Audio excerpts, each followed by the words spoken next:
Otep à tous, bien-aimés frères et sœurs, nous allons vers un modus vivendi entre la Chine, la Russie et les États-Unis. Entre les leaders des deux grands courants de ce monde. C'est-à-dire le leader du monde multipolaire, les États-Unis, et les deux grands leaders du monde, non, plutôt le leader du monde multipolaire, la Chine et la Russie, et le leader du monde unipolaire, les États-Unis. C'est-à-dire que les États-Unis, la Chine et la Russie risquent ensemble de se partager le monde. Si nous ne voulons pas regarder les choses, si nous on continue à soutenir les États-Unis, parce qu'en fait, c'est la volonté des États-Unis. Parce qu'ils ont perdu la bataille sur le plan militaire, ils ont perdu la bataille sur le plan économique.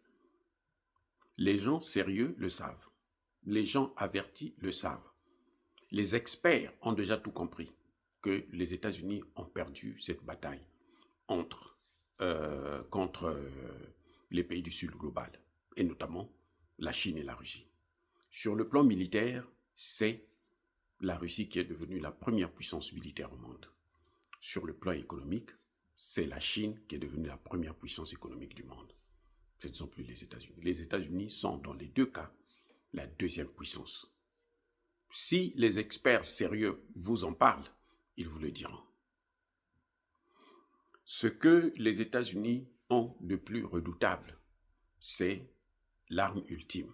Parce qu'on sait qu'ils ont déjà utilisé ça à Nagasaki et à Hiroshima. Et donc, ils sont capables de le répéter, l'essayer encore dans d'autres pays. Ils ne vont pas essayer ça en Chine, ni en Russie. Non, ils savent que s'ils essaient ça en Chine et en Russie, ils vont être eux-mêmes aussi écrasés. On va les faire disparaître. Je vous ai déjà dit que les Russes ont ce qu'on appelle la main morte. La main morte, c'est-à-dire quand vous faites la première frappe en Russie, imaginons que vous ayez massacré, neutralisé toute la Russie, tous les Russes. Il n'y a plus de militaires pour activer les choses, machin, tout ça là. La main morte là, s'auto-active. Et elle se déclenche, elle envoie des missiles partout. En Europe, surtout, et aux États-Unis. Ça, c'est inévitable. Et s'ils le font, eh bien, la Corée du Nord là, va utiliser ça aussi contre les États-Unis. Et les États-Unis n'ont pas de moyens pour arrêter ça. Donc, eux aussi, ils vont payer. Donc, ça veut dire que s'ils le font, ils vont tous partir. La Chine a déjà dit, en cas de première frappe, il n'y aura pas une deuxième.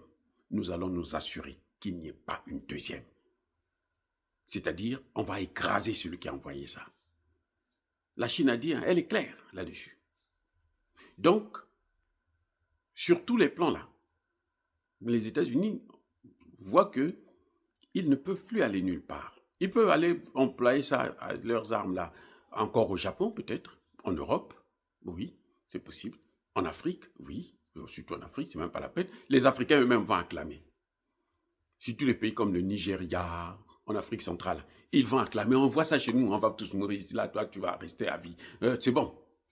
Parce qu'ils sont tellement nuls, hein, en Afrique là. Il y a tellement de nullards qu'ils vont accepter ça. Il suffit qu'on leur donne de l'argent. Toi, tu vas venir habiter chez nous en France. Ou on va t'amener en Allemagne. On a déjà réservé un appartement pour toi là-bas. Et le président va accepter. Ils sont comme ça, les présidents africains là. Vous n'avez pas remarqué ça? Tous. Je dis bien tous. En dehors de l'AES, pardon. le vieux Tchalira, il va se fâcher contre moi. ou le grand Assimi Goïta va se fâcher contre moi. Le grand Traoré. Enfin, je les appelle grands comme ça parce que ce sont des présidents que j'aime bien. C'est pour ça que je dis le grand parce que ils font de grandes choses. Voilà. Donc, quand je dis le grand Traoré, c'est pas que Traoré est plus âgé que moi. Non, c'est pas possible ça. Donc, mais je dis tout simplement que c'est un grand parce que il fait des grandes choses. Donc, je veux pas énerver les grands là. C'est pour ça que je mets tout le monde dans le même sac. Et ils vont comprendre. Mais ils sont pas concernés. Mais ceux qui sont concernés, ils savent. Les présidents chiffons là, les présidents larbins, les présidents qui à la moindre occasion, je dis bien à la moindre occasion, ils prennent un avion pour aller en Europe, là, en France, aux États-Unis, machin, pour aller se pavaner là, hein, et puis ils reviennent, ah, nous on était à Paris, nous on était en Belgique, nous on était aux États-Unis, on était en Allemagne. Donc, pour les Américains, ils peuvent le faire, mais avec les grandes puissances là, ils savent qu'ils ne peuvent plus oser commettre une telle erreur. Même avec l'Iran là, ils ne peuvent pas, les Américains ne peuvent pas. Ils ne peuvent pas utiliser l'arme en question, parce que s'ils utilisent ça là, ah, ce qui arrivera à leur proxy là-bas là, hein? Je ne sais pas, hein? De toutes les façons, eux là, ils ont des moyens pour atteindre les États-Unis, depuis chez eux là-bas. Ce qu'on appelle les hypersoniques, c'est ça. 10 000 kilomètres. Oui, 10 000 kilomètres. Avec la vitesse 5 fois plus que celle du son. Qui dit mieux? Bref, comme les Américains savent que sur ce plan-là, ils ne peuvent plus. Il reste une carte qu'ils sont en train de vouloir jouer actuellement, c'est la monnaie numérique. Là encore, ils veulent baiser la gueule à tout le monde. Mais bon, là encore, c'est pas très sûr qu'ils vont réussir parce que les autres ne sont pas aussi bêtes que ça. Vous savez, j'ai toujours dit qu'on ne peut pas être plus fort tout le temps. C'est pas possible. On ne peut pas être plus fort tout le temps. Il y aura un moment où tu seras faible.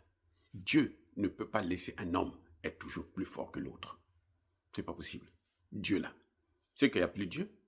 S'il y a un Dieu, non. Le moment venu, il va dire non, ça suffit. Tu as assez fait souffrir, tu as assez joué. Maintenant, c'est à ton tour de payer. Et puis, il va te faire payer ça, d'une manière ou d'une autre. Bref, ce qui est en train de se dessiner à l'horizon, c'est que si on continue comme ça, eh ben, les Américains vont chercher à se positionner à côté des Russes et des Chinois et puis diviser le monde. Vous avez entendu Donald Trump créer le C5 avant de créer le conseil de machin là, pour l'appel, qui coûte 1 milliard pour l'adhésion. Avant de créer cette ignominie là, il a d'abord voulu créer le C5. La même chose, conseil des 5. Et là, il y avait qui? Il n'y avait pas les Européens. Il y avait les États-Unis, la Chine, la Russie, le Japon, et puis je ne sais pas quel autre pays là, c'était je crois l'Inde. Point final. Il prend les grands, ceux qui l'intéressent, et puis il les utilise. Le Japon, parce que bon, il sait que le Japon sera à côté de la Chine, pour que bon, de temps en temps, il va utiliser le Japon pour massacrer les Chinois, créer des problèmes à la Chine. Mais les Européens, il les a déjà oubliés, il les a écrasés. Ils sont pas nécessaires, ils ne sont pas utiles. Voilà ce qui est en train de se passer. Et c'est à nous, le reste du monde, de prendre des dispositions pour que le monde ne soit pas partagé au gré d'un homme. C'est Dieu qui doit partager ce monde.